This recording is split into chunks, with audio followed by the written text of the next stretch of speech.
ghostly tales, yet mirrors of human life. Hey everyone! Welcome to Encountering Chinese, Ghostly Tales from Zhai. Today, I'm going to tell you a story called Peng Haiqiu. In Haiqiu, there was a scholar named Peng Haiqiu. To study quietly, he often stayed in a villa far from home. One year, during the Mid-Autumn Festival, Peng Haiqiu had not returned home and had no companions, so he felt very lonely. He thought about how there were no friends in the village to talk to, except for a man named Xiu Sheng, who was a well-known scholar in the county. However, Xiu Sheng had some shameful behaviors that Peng Haiqiu despised, so he was unwilling to associate with him. When the moon rose into the sky, Peng Haiqiu felt even more bored. Desperate, he wrote a note inviting Xiu Sheng over. While the two were drinking, someone knocked on the door. The servant boy went to open it and saw a scholar who said he wanted to see the master. Peng Haiqiu left the table and respectfully invited the guest inside. They exchanged greetings and sat around the table, and Peng Haiqiu asked the scholar his name and place of origin. The scholar said, "I am from Guangling and share your surname. My name is Haiqiu. On such a fine night, I felt very lonely in the inn. I heard of your refined demeanor and came to visit without introduction." Peng Haiqiu carefully observed the scholar, noting his clean cloth garments and elegant, scholarly demeanor. Peng Haiqiu was delighted and said, "It turns out we are of the same clan. What a fortunate day to meet such a distinguished guest." He then instructed the servant boy to pour wine for Peng Haiqiu and treated him like an old friend. Peng Haiqiu noticed that Peng Haiqiu seemed to disdain Xiu Sheng, who, in turn, tried to flatter Peng Haiqiu. However, Peng Haiqiu remained aloof and did not show proper courtesy. Feeling embarrassed for Xiu Sheng, Peng Haiqiu interrupted their conversation and suggested singing a folk song to liven up the drinking. He then looked up at the sky, cleared his throat, and sang a song by Li Bai called "The Ballad of the Hero of Fufeng." When he finished, the guests cheered and laughed. Peng Haiqiu said to Peng Haiqiu, "I don't understand music theory, so I can't harmonize with your elegant tune. May I ask someone else to sing a song for me?" Peng Haiqiu replied with a laugh, "Please feel free to do as you wish." Peng Haiqiu then said, "Is there a famous courtesan in Haiqiu city?" Peng Haiqiu answered, "There isn't." Peng Haiqiu fell silent for a while and then said to the servant boy, "I just called someone, and she should be outside the door now. Please bring her in." The servant boy immediately went out of the gate and indeed saw a woman lingering outside. He then led her inside. The woman was probably a little over 16 years old and was as beautiful as a fairy. Peng Haiqiu was amazed by her beauty and quickly helped her sit down. The woman was dressed in a willow-yellow cloak, and her fragrance filled the room. Peng Haiqiu comforted the woman immediately, saying, "Thank you for traveling so far to come here." The woman smiled in response. Peng Haiqiu was greatly surprised and wanted to inquire further. Peng Haiqiu explained, "Unfortunately, our town lacks beauties, so I just called her from a boat on West Lake." He then said to the woman, "The song, 'Heartless Man,' that you sang on the boat earlier was excellent. Please sing it again for everyone." The woman sang, "Heartless man, leading the horse to wash in the spring pond. Voices are distant, horse sounds faint, the river and sky are high, the mountain moon is small. Turning away and not returning, dawn breaks in the courtyard. Not lamenting the many partings, but grieving over the few meetings. Where to sleep? Don't scatter like wind-blown cotton. Even if you don't become a lord, don't go to Linchuan." Peng Haiqiu also took out a jade flute from his stocking, and he played along with the singing. When the song ended, the flute's sound ceased. Peng Haiqiu, astonished, exclaimed, "From West Lake to here, not just 1,000 miles away, yet you swiftly summoned her. Could it be that you are a celestial being?" Peng Haiqiu replied modestly, "How dare I claim to be a celestial being? It's just that in my view, 1,000 miles is no more than the size of a courtyard.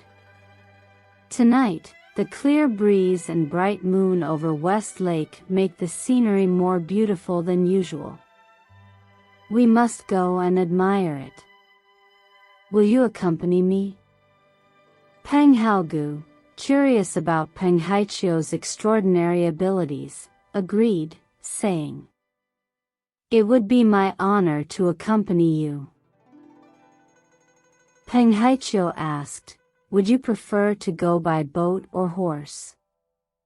Peng Haiqiu, thinking that traveling by boat would be more comfortable, replied, "I would like to go by boat." Peng Haiqiu said, "Calling a boat from here is quite far. There should be a ferry boat in the Milky Way." With that, he waved his hand towards the sky and said, "Boat, come quickly, boat, come quickly. We are going to West Lake tonight, and there will be generous rewards." Before long, a colorful boat descended from the sky, surrounded by mist and clouds. Everyone boarded the colorful boat. On the boat, there was a person holding a short oar, with dense long feathers tied to the end of the oar, resembling a feather fan. With each stroke of the short oar, a gentle breeze blew.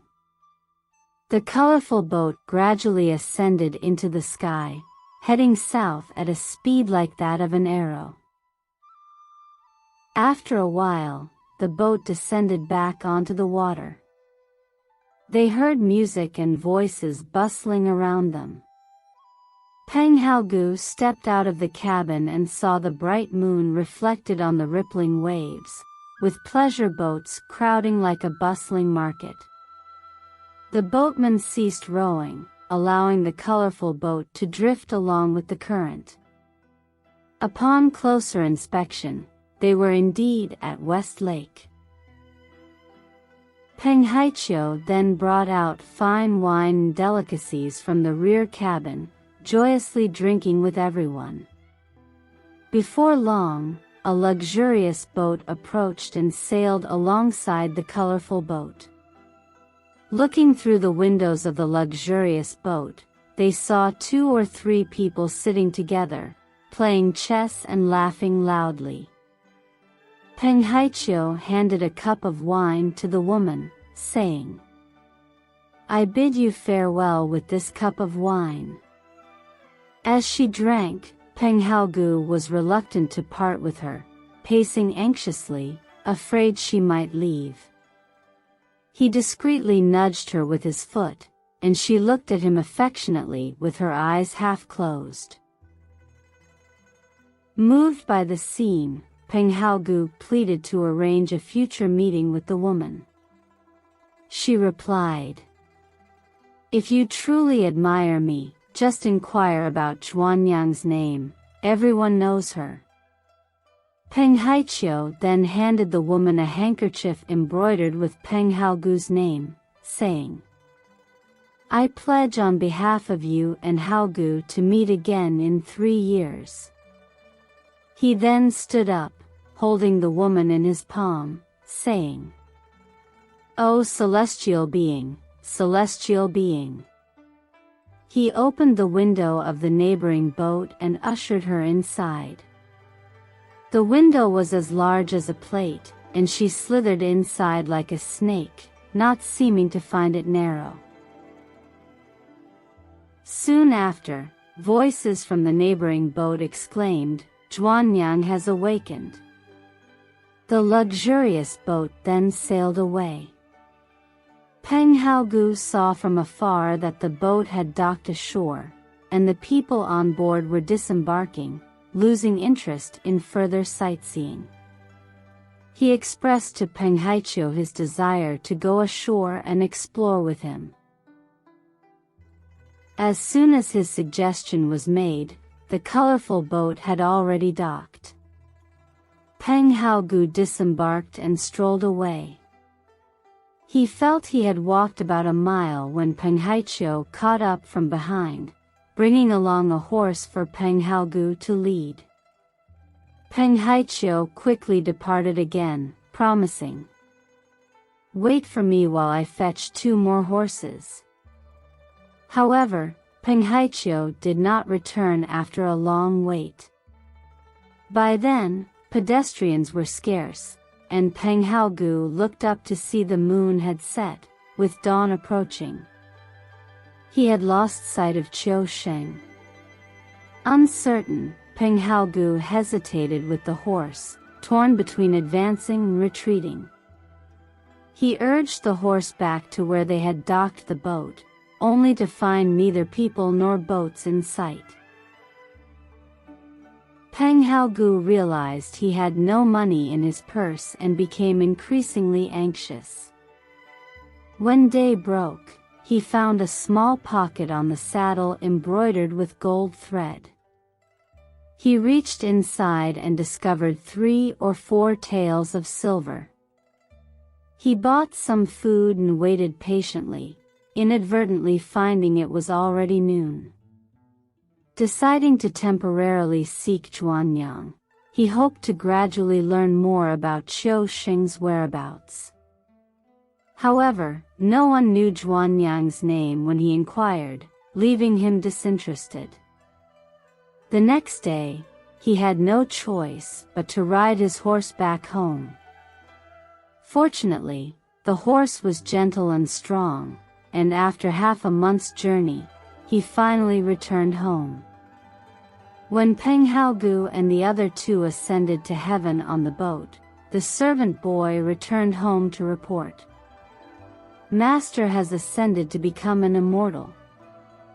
The entire family mourned and wept, believing he would never return. When Peng Haogu finally returned home, tied up his horse, and entered the house, his family was both shocked and overjoyed, gathering around to inquire about his journey. He recounted his extraordinary experiences one by one. Concerned that the Qiu family might inquire about Qiu Sheng's whereabouts upon his return alone, Peng Haogu cautioned his family not to spread the news of his return. As he spoke, Peng Haogu mentioned the origin of the horse, which his family believed was left behind by celestial beings.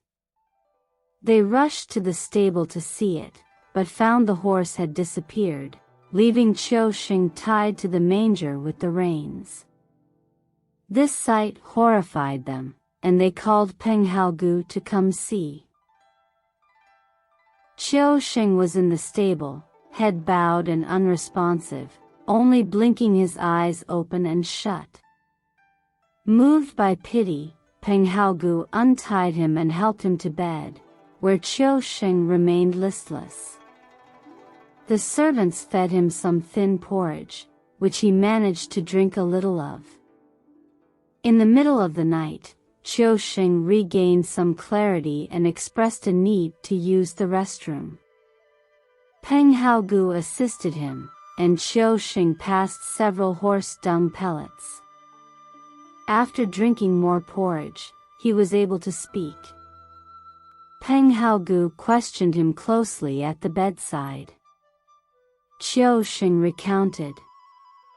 That day, after I disembarked, Peng Haiqiu engaged me in idle talk. We went to a secluded place where he jokingly patted my neck. Suddenly, I felt dizzy and collapsed unconscious. When I woke up moments later, I found myself transformed into a horse. Though I understood inside, I couldn't speak. It's a great shame to me, and I cannot let my wife and children know about this.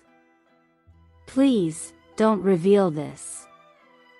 Peng Haogu promised not to disclose the secret and arranged for servants to drive a carriage and take Qiu Sheng back home. Despite these events, Peng Haogu could not forget Zhuanyang. 3 years later, Peng Haogu's brother-in-law was appointed as the prefect of Yangzhou, prompting Peng Haogu to visit.